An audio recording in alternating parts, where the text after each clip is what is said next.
Hello World et bienvenue sur Codapic. Dans cette nouvelle vidéo, nous allons voir comment créer des éléments qui s'adaptent à la taille d'un écran et voir aussi comment changer de place les éléments lorsqu'ils sont utilisés sur une version mobile.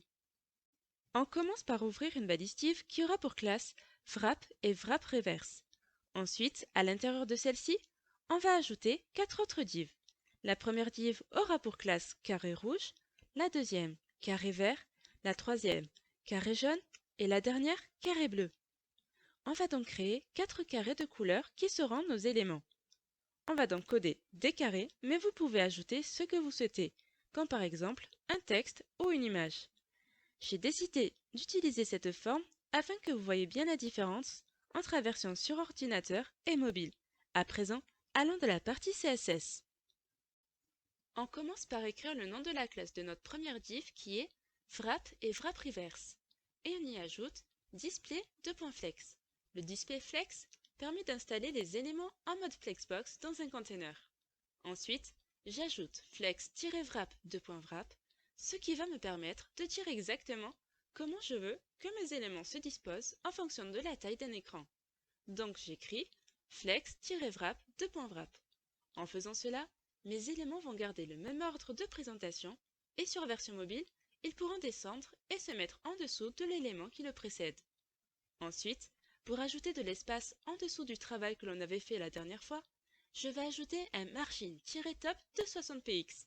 Comme ça, on ne collera pas notre travail d'aujourd'hui à celui de la semaine dernière.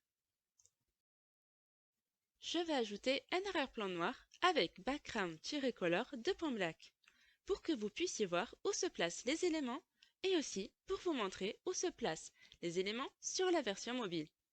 Maintenant, je vais centrer les carrés avec justify-content .center et align-items .center. À présent, nous allons créer nos carrés de couleurs.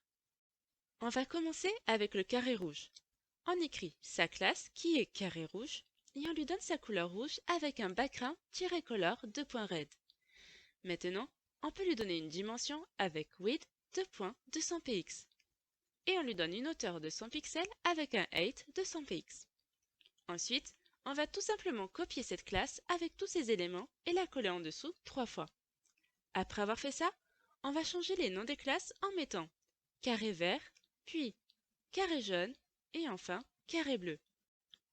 Et pour finir, on va tout simplement mettre la bonne couleur d'arrière-plan. Donc, pour la classe carré vert, on va mettre un background color de point green.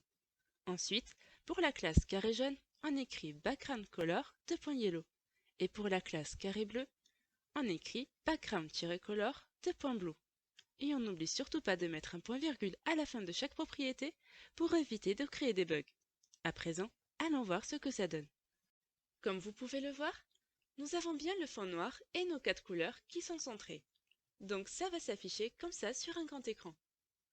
Mais sur un petit écran, comme un téléphone par exemple, ça va se présenter de la manière suivante. On a nos carrés qui se mettent en dessous des uns et des autres au fur et à mesure que l'écran se rétrécit. Maintenant, allons changer notre FlexWrap dans notre CSS. On va tout simplement ajouter -reverse à notre wrap et maintenant, allons voir comment ça se présente. Comme vous pouvez le voir, ce ne sont plus les mêmes couleurs qui sont au-dessus. L'ordre a changé. C'est la fin de cette vidéo. On se retrouve jeudi après-midi sur Instagram pour un récap de la dernière vidéo. Et je vous dis à vendredi prochain, 18h30, pour la suite de vos cours. Si vous avez aimé cette vidéo, n'hésitez pas à liker et à vous abonner. À bientôt!